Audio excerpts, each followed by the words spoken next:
Hello students, मैं दीपक नैन मां शारदे पावटा के ऑनलाइन प्लेटफॉर्म पर आपका हार्दिक स्वागत करता हूं। और जैसा कि आप जानते हैं, हमने आपसे वादा किया था कि जो भी 12th class NCERT biology based MCQ series start हमने की थी, और उसी को हम एंडिंग पार्ट में हम पहुंच चुके हैं, जिसमें न्यू सिलेबस के बेस पे देखें तो आज जो हमारा ये चैप्टर है लास्ट ही रहेगा। लेकिन पुराने सिलेबस के हिसाब से बात करें तो ये सेकंड लास्ट चैप्टर है, और उसका आज हम थर्ड पार्ट है वो डिस्कस करने जा रहे हैं, जो कि रहेगा आपका क्लास नंबर थर्ड, जिसमें मेनली हमने क्वेश्चन नंबर 31 टू 45 है वो डिस्कस करने हैं। इससे पहले हम 30 क्वेश्चन वो सोल्व कर चुके हैं। बेसिक्स है इस चैप्टर का, वो भी आपको अच्छे से समझाया जा चुका है, और वहां से आपको इतना का आइडिया मिल गया होगा कि यहाँ पे इस चैप्टर से आपको किस किस टाइप के question, data based question, example based question, इसके अलावा कुछ कॉन्सेप्चुअल क्वेश्चन भी मिल सकते हैं।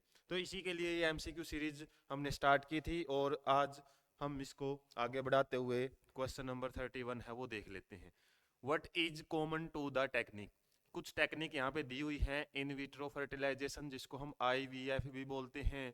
क्रायो प्रिजर्वेशन, जिसमें हम -196 डिग्री सेल्सियस टेम्परेचर यूज करते हैं लिक्विड नाइट्रोजन के माध्यम से। किसके लिए? ताकि कुछ चीज़ों को हम स्टोर करके रख सकें। एक प्रकार का एक्सीटू कंजर्वेशन में आता है।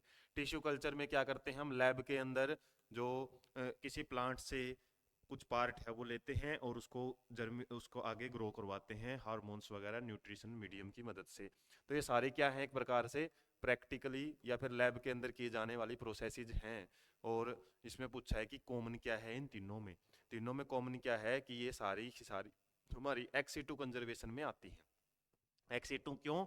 क्योंकि इनमें हम जो भी प्लांट पार्ट्स को यूज करेंगे, उनको क्या करेंगे, उनके नेचुरल सोर्सेज से बाहर प्रिजर्व करने का काम करेंगे या कंजर्व करने का काम करते हैं। तो हमारा ए ऑप्शन है वो यहाँ पे करेक्ट हो जाता है। उसके बाद next, which of the following is the most important cause of animal and plants being driven to extinction. सबसे मेन या सबसे इंपॉर्टेंट काज या फिर रीजन आपसे पूछा हुआ है। हम बार बार क्वेश्चन में हमने पिछले पार्ट में भी डिस्कस किए थे इविल क्वार्टेट में से। इविल क्वार्टेट क्या है? चार रीजन्स का एक ग्रुप है, जो जिसमें हम मेनली किसके बारे में देखते हैं कि कौन कौन से रीजन है जिसकी वजह से बायोडाइवर्सिटी लॉस मैक्सिमम देखने को मिल रहा है। तो उसमें तीन इसमें दिए हुए हैं, और इनमें सबसे मुख्य कारण क्या है, वो आपका क्या है, हैबिटेट लॉस एंड फ्रेगमेंटेशन। सबसे ज़्यादा जो जानवरों का हैबिटेट लॉस है वो देखने को मिल रहा है। नए नए प्रोजेक्ट आते हैं, जैसे कोई रोड का प्रोजेक्ट आ गया, किसी फॉरेस्ट में से निकल रहा है, उसकी वजह से क्या है, फॉरेस्ट के दो हिस्से हो जाते हैं, एक हिस्सा साइड में रह जाता है, एक हिस्सा, और ऑर्गेनिजम्स है ना वो आपस में एक्सचेंज नहीं हो पाते। और कई बार क्या है, कुछ मेगा प्रोजेक्ट होते हैं जैसे डैम वगैरह के प्रोजेक्ट, जहाँ पे काफ़ी सारा जो एरिया होता है ना फॉरेस्ट का, वो क्या हो जाता है, वो वाटर में डूब जाता है, जिसकी वजह से हैबिटेट लॉस देखने को मिलता है। तो काफ़ी जो ह्यूमंस ने बड़े प्रोजेक्ट के नाम पे, डेवलपमेंट के नाम से काफ़ी सारा जो लॉस देखने को मिल रहा है, किसका, फॉरेस्ट का, उसी की वजह से ही जो हमारी बायोडाइवर्सिटी है ना वो बड़े खतरे में पड़ चुकी है। तो सबसे ज़्यादा बड़ा मुख्य कारण यही है, हैबिटेट लॉस। इसके अलावा को एक्सटिंक्शन और एलियन स्पीसीज इन्वेंशन इतने बड़े रीजन नहीं है। इसके अलावा एक और जो बच जाता है आपका, वो क्या रहता है, चार पढ़ते हैं ना हम क्वार्टेट में, तो इसमें एक है वो क्या रहेगा आपका, वो आपको खुद कमेंट सेक्शन में डाल के देखना है, क्योंकि इससे पहले हम बार बार इसको समझ चुके हैं। ठीक है, चार आते हैं ना, चारों में आपको सबसे इंपॉर्टेंट का याद रखना है। उसके बाद next, which is the national aquatic animal of India. India का नेशनल एक्वेटिक एनिमल कौन सा है? ये आपका रिवर डॉल्फिन है। ब्लू व्हेल नहीं आती है। सी हॉर्स तो क्या है, एक प्रकार का बोनी फिशीज में आता है। तो सिंपली यहाँ पे नेशनल एनिमल जो एक्वेटिक एनिमल है वो रिवर डॉल्फिन आती है। इसके अलावा which is defined as an ecological state of species being unique to specific geographic location. ये एक प्रकार की डेफिनेशन है। इसमें बोला हुआ है कि इनमें से कौन सी ऐसी टर्म है जो कि डिफाइन करती है किसको, ecological state of a species, मतलब एक पार्टिकुलर स्पीसीज एक पार्टिकुलर जगह पे ही मिले। तो उस टाइप की कंडीशन को हम क्या बोलते हैं, एंडेमिक स्पीसीज बोला जाता है, जो एक पार्टिकुलर एरिया में मिले और एक स्पेसिफिक जियोग्राफिक लोकेशन के ऊपर ही मिल सकती है, इसके अलावा और कहीं ना मिले, तो उसको हम बोलते हैं endemic species.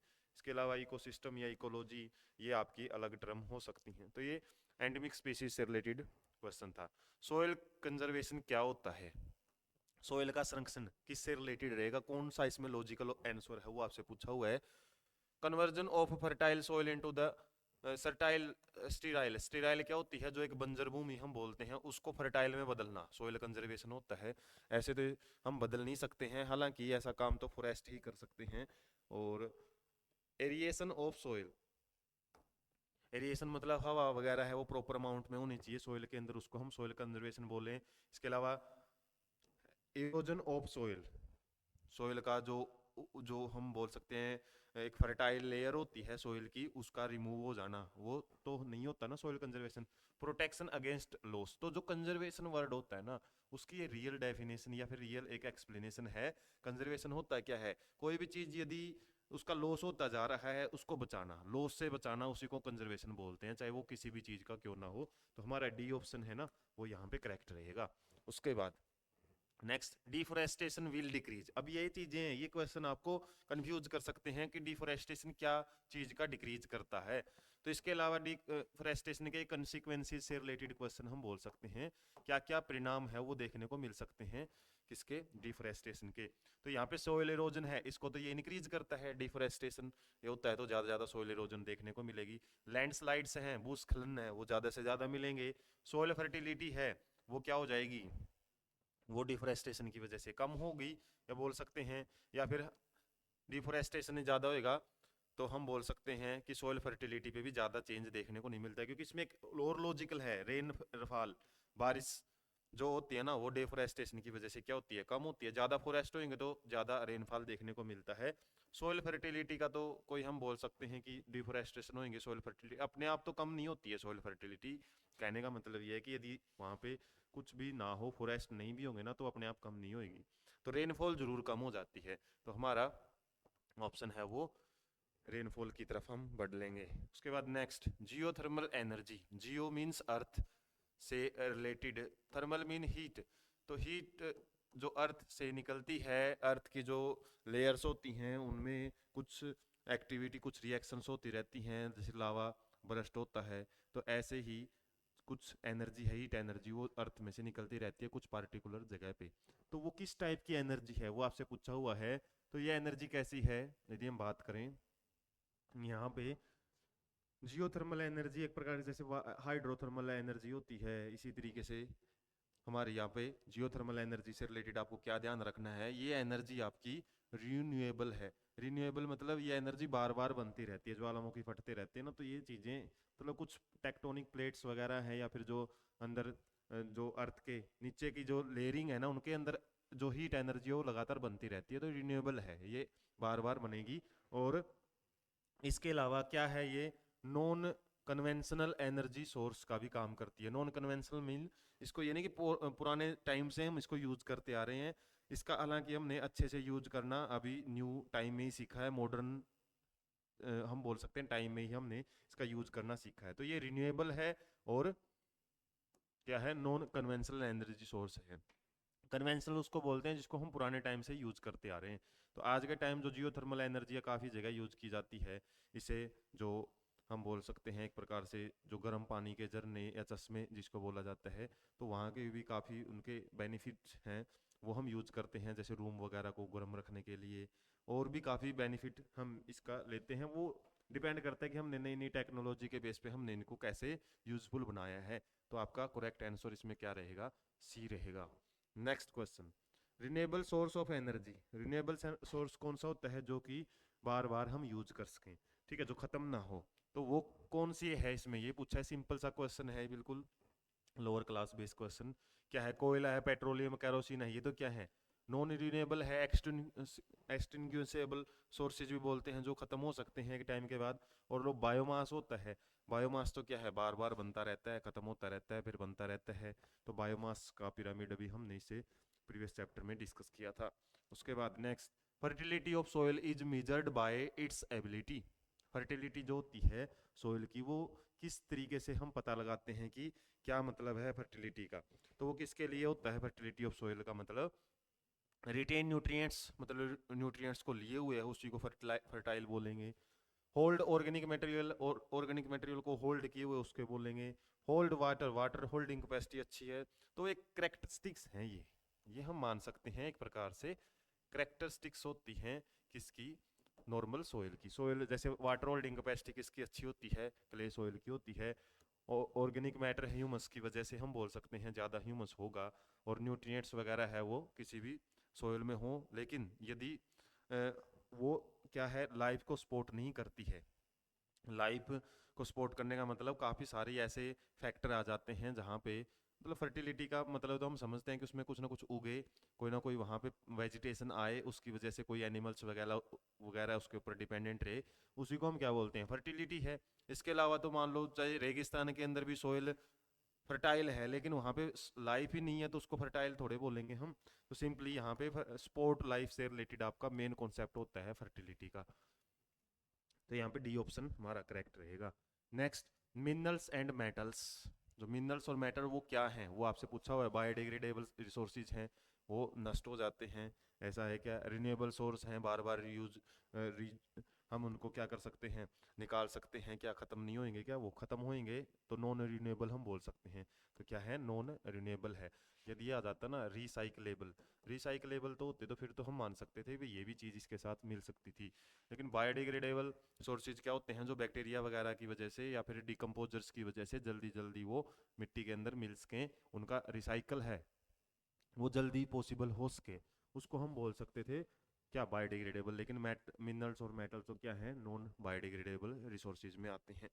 Next, soil fertility is reduced by. तो सॉइल फर्टिलिटी किस चीज के द्वारा रिड्यूस हो जाती है, क्रॉप रोटेशन, इंटर क्रॉप या crop pattern different different type के यूज करते हैं तो उससे तो क्या है, बढ़ती है।